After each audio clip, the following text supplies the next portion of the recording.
Bapak Ibu yang saya muliakan, syukur kita kepada Allah Azza wa Jalla, kemudian berselawat kita kepada Nabi Muhammad sallallahu alaihi wasallam. Orang yang atau masa yang paling terbaik itu adalah di masanya Nabi dan para sahabat. Maka Nabi katakan, khairun nas qarni, summa yalunahum, summa lazina yalunahum, summa lazina layunahum. Masa atau manusia yang terbaik, kata Nabi, adalah di masa aku. Kemudian orang berikutnya, kemudian adalah orang berikutnya. Bapak Ibu yang dimuliakan, ukuran terbaik dari zaman itu bukanlah dilihat hanya di segi daripada fisik, dalam segi pembangunan dan kecanggihan teknologi, bukan. Ukuran terbaik masa itu adalah sejauh mana umat itu berada dalam ketaatan. Ya. Jadi kalaupun mereka itu punya kelebihan dalam sains dan teknologi, tapi mereka ingkar kepada Allah, ini bukanlah masa-masa yang terbaik. Ya, maka Nabi katakan, khairun nas qarni, gitu. Manusia yang terbaik adalah zaman aku, gitu. Summa lazinahum, summa lazina yalunahum, summa lazina yalunahum. Kemudian masa setelah itu, kemudian masa setelah itu. Ya, setelah Nabi dan para sahabat adalah tabi'in. Habis itu masa-masa tabi'in. Nah, kenapa Nabi mengatakan di masa ia itu adalah orang-orang yang terbaik? Karena memang keimanan dan ketaatan manusia pada saat itu tidak ada bandingnya sampai saat ini. Tidak ada bandingannya. Nah, Bapak Ibu yang dimuliakan Allah, karena ketaatan mereka kepada Allah, sehingga mereka digelari dengan RA. Ya. Kalau S1 Pak, 4 atau 5 tahun. Tambah S2. Berapa tahun? 2 tahun. 7 tahun. Tambah S3. Tambah 3 tahun. 10 tahun dapat gelar doktor. Tapi untuk mendapatkan radhiyallahu an ini tak bisa 10 tahun. Nah, berapa lama? Seumur hidup. Nah, seumur hidup mereka itu mengusahakan bagaimana mereka betul-betul ya memberikan seluruh kehidupan mereka ini untuk Allah dan Rasulnya, gitu. Sehingga mereka bermujahadah, bersusah payah. Ya, bersusah payah dalam rangka apa? Dalam rangka mencari ridha Allah, dalam rangka mencari ridhonya Rasul. Nah, maka dikatakan manusia yang terbaik itu ya zaman sahabat Nabi itu. Ya. Ketika mereka itu sudah menjadi yang terbaik, Masya Allah, dunia ini diberikan kepada mereka. Ya, dunia ini diberikan kepada mereka. Ya. Dan mereka walaupun hidup secara ekonomi rata-rata, kebanyakan mereka itu adalah orang miskin, tidak punya rumah mewah, tidak punya kendaraan yang mewah, tidak banyak harta dan segala macam, ya. Tetapi mereka hidup ini merasakan yang namanya kenikmatan hidup, kebahagiaan hidup. Apapun yang sampai kepada mereka itu, baik dalam keadaan senang, dalam keadaan susah, semuanya itu dijadikan sebagai kontribusi amal. Ya. Sehingga mereka itu apa? Benar-benar mereka itu menjadi orang yang terbaik. Bahkan kematian pun dia jadikan kontribusi amal. Salah seorang sahabat anaknya mati gitu. Anaknya mati, Pak. Ya. Ini suami belum tahu. Di rumah hanya ada seorang istri. Dikemasi anak itu dengan baik. Dipakaikan pakaian yang baik. Kemudian ditaruh di tempat tidur. Suaminya dalam keadaan puasa, pulang. Sebelum suaminya ini pulang, yang dia lakukan apa? Yang dia lakukan berdandan. Kalau kita hari ini gimana kira-kira? Bisa enggak seperti itu? Ya, ini anak mati. Ya, anak mati nih. Tapi yang dilakukan oleh ibunya adalah berdandan. Ada enggak hari ini seperti ini, Bu? Hah? Ya, anaknya mati, tapi yang dia lakukan setelah mengemasi anaknya ini justru dia berdandan secantik mungkin gitu. Pulang suaminya dalam keadaan berpuasa. Maka dilayani, dikasih makanan dan segala macam. Ya. Setelah selesai segala-galanya, suami tanya, anak kita gimana? Oh, anak kita sudah baik sekali. Itu dia istirahat. Ya, istirahat. Maaf cakap, karena ini istri tampil dalam keadaan cantik, luar biasa, maka timbullah hasad suami. Terjadilah hubungan suami istri. Ya, terjadi hubungan suami istri. Maka di pagi hari ini istri bilang sama suaminya, wahai suamiku, bagaimana pendapatmu kalau orang menitipkan sesuatu kepada kita, kemudian dia minta, apa pendapatmu? Kata suaminya, sesuatu yang dititipkan orang dimintanya ya kita kembalikan. Tidak bisa kita tahan. Kata istrinya, wahai suamiku, sesuatu yang dititipkan Allah sama kita sudah diambilnya. Apa dia? Anak kita titipan Allah, maka Allah telah mengambilnya. Masya Allah. Kenapa dia lakukan ini? Suami sedang pura-pura puasa ini. Kalau diceritakan semenjak awal, suaminya ya tidak bisa makan dengan segala macam. Lalu kata suaminya, kenapa tidak dari semalam kau ceritakan gitu. Akhirnya suami tidak puas. Dilaporkan sama Rasulullah SAW. Apa kata Nabi? Nanti dari hubungan kalian tadi malam itu akan lahirlah anak-anak yang soleh dan soleha. Masya Allah. Itu yang kita katakan bahwa dalam keadaan kondisi apapun mereka menjadikan kontribusi amal. Awak kadang-kadang kan hujan seketik saja, kadang-kadang tidak sampai ke masjid lagi kan. Hujan dingin-dingin saja, kita kadang-kadang bangun malam tuh sudah untuk tahajud itu kita udah berat gitu kan. Nah, kenapa para sahabat Nabi ini sampai ke tingkat hal-hal seperti ini gitu? Ya.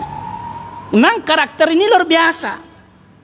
Maka inilah yang menjadikan mereka itu menjadi yang terbaik. Karena memang mereka itu memiliki karakter yang tidak dimiliki oleh umat-umat lain yang di berikutnya. Apa di antara karakter para sahabat itu yang seperti itu apa?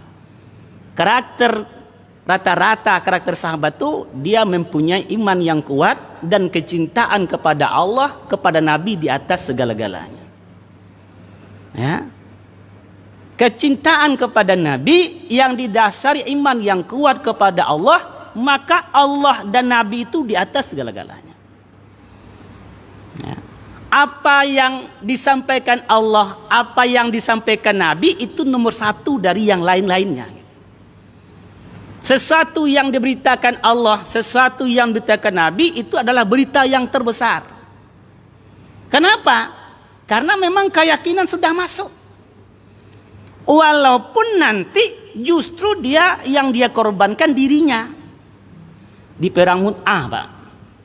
Perang Mut'ah itu suatu daerah di kawasan Syam yang masih dikendalikan oleh Romawi Timur, Bizantium pada saat itu. Romawi ini pada saat itu taubahnya seperti Amerika hari ini, Cina hari ini, ya, negara yang adik kuasa Romawi pada saat itu. Nabi mengutus utusan. Jadi Islam ini yang dikatakan orang tersebar dengan pedang, ini sesuatu berita yang bohong. Ya. Nabi itu sebelum memerangi satu daerah yang dilakukan 3 perkara. 1, dia kirim utusan. Utusan itu mengajak ke 3 hal. Apa yang diajak? Masuk Islam. Kalau dia tidak mau masuk Islam, pindah ke satu daerah muhajirin, Madinah pada saat itu. Kalau dia juga tak mau pindah ke Madinah, maka diminta jizyah namanya. Jizyah ini beda dengan pajak, ya, beda dengan pajak. Sebagai jaminan keselamatan. Nah, kalau mereka melakukan yang 3 hal ini, maka hak mereka sama dengan hak orang Islam. Walaupun mereka kafir, tapi berada di lingkungan orang Islam, namanya kafir zimmi yang dilindungi hak-haknya. Darahnya tidak boleh tumpah. Tidak boleh tumpah. Apa yang diberikan kepada kaum muslimin, maka mereka dapati. Tengok kisah Umar bin Khattab dengan Amru bin As. Nah, kita pindahkan cerita sedikit. Yang kisahnya sudah sering disampaikan. Amru bin As gubernur. Di sampingnya ada gubuk tua Yahudi. Diterobos oleh Amru bin As. Singkat cerita dihancurkan gubuk itu. Orang Yahudi tidak mau jual. Bukan jual untung, jual rugi, tidak. Jual untung. Bukan ganti rugi. Ganti untung berlipat-lipat. Tapi dia tidak mau jual. Akhirnya gubuk ini diratakan. Dia tidak senang, lapor sama ada lagi atasan gubernur, itu khalifah. Sesampai di sana, dikasih tulang. Tambah bingung ini orang Yahudi. Kita minta keadilan justru kasih tulang. Tapi karena ini Umar sudah sampai ke Romawi, nama segala macam ketakutannya. Iblis pun takut dengan Umar, mau tak mau. Nerima apa adanya. Bawa ini, sampaikan kepada gubernurku. Singkat cerita sampai di gubernur, ditengok. Gubernur itu menggigil ketakutan. Melihat tulang, tambah bingung lagi. Orang tulang biasa tidak ada nilainya, kok malah gubernur malah gigil ketakutan, pucat keringatan. Maka dijelaskan oleh ini gubernur, tahu tidak kamu ini artinya apa? Ini hanya tulang biasa saja. Tapi yang menulis tulang ini, yang menggores, yang mengasih tulang ini adalah khalifah. Dia gores lurus, dia bilang sama gubernurnya, wahai Amr bin As, berlaku adillah engkau sebagaimana lurusnya garis ini. Kalau kau tak berlaku adil, maka pedangku yang akan mengadilimu. Akhirnya itu Yahudi mendapatkan hak. Dan disitulah dia akhirnya masuk Islam. Orang kafir, tapi dia mendapat haknya. Nah, di perang Mut'ah, Nabi kirim utusan. Kirim utusan. Apa yang terjadi? Ketika utusan belum sampai sama rajanya, ini utusan dibunuh. Utusan dibunuh, Pak. Nama utusan Haris. Begitu kabar sampai utusan dibunuh, maka Nabi marah. Begini seorang penguasa melindungi rakyatnya, Pak. Nyawa adalah segala-galanya. Nyawa rakyatnya adalah segala-galanya. Dikumpulkan para sahabat Nabi. Kata Nabi, utusanku saudara kalian. Utusanku dan saudara kalian. Artinya apa? Kita ini adalah saudara. Senang saling senang, susah saling susah. Sakit kasih sakit. Utusanku dan dia adalah saudara kalian telah dibunuh. Siapa yang beriman kepada Allah dan hari akhirat, besok berangkat pagi. Bang, berangkat besok. Masya Allah. Begitu seorang pemimpin yang luar biasa, yang rakyatnya tidak boleh tertindas gitu kan. Siapa yang beriman kepada Allah dan hari akhir, besok berangkat. Hari berbahagia. Maka pagi pasukan sudah disiapkan. Berapa jumlahnya? 3.000. 3.000 pasukan. Ini pasukan sudah dipilih pemimpinnya. Kata Nabi, kasih arahan, yang memegang komando pasukan adalah Zaid bin Harisah. Kalau Zaid bin Harisah mati, maka digantikan oleh Ja'far bin Abu Thalib. Kalau Ja'far bin Abu Thalib mati, maka penggantinya Abdullah bin Rawahah. Kalau Abdullah bin Rawahah mati, maka terserah kalian pada saat itu. Kita tak akan teruskan ceritanya sampai ke sana, ke ujung cerita. Yang kita ambil apa? Orang Yahudi mendengar apa yang diucapkan Nabi ini, dia sudah tahu. Kenapa? Ucapan-ucapan nabi-nabi dahulu yang ada dalam kitabnya, setiap ucapan tak pernah meleset, Pak. Yang meleset ucapan siapa? Ucapan awak yang meleset. Ucapan nabi tak pernah meleset gitu kan. Ya. Ini orang 3 orang ini pasti mati. Karena Nabi sudah menyampaikan.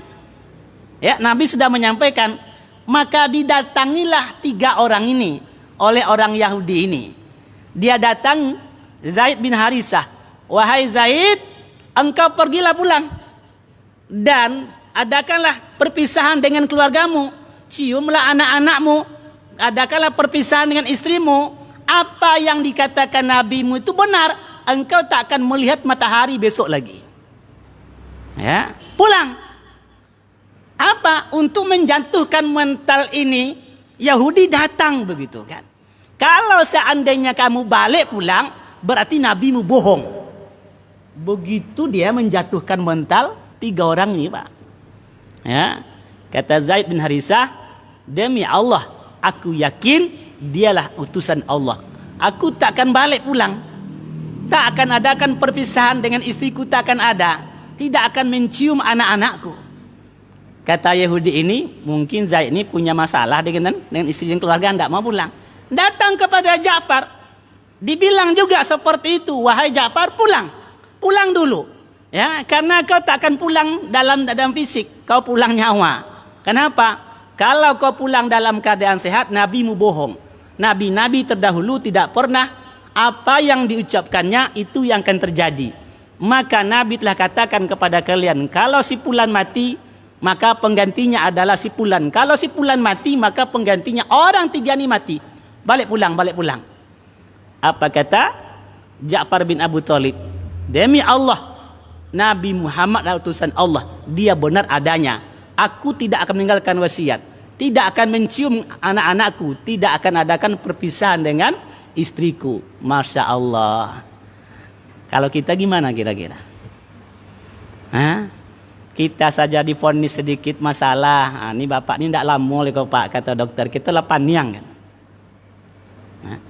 Ini mau tampil di medan juang dan Nabi sudah mengatakan kematiannya, tapi mereka pun sedikit pun tak gentar gitu. Apa yang menjadikan mereka mau terjun di medan juang itu apa? Tak lebih daripada kecintaan kepada Allah, kecintaan kepada Nabi, iman yang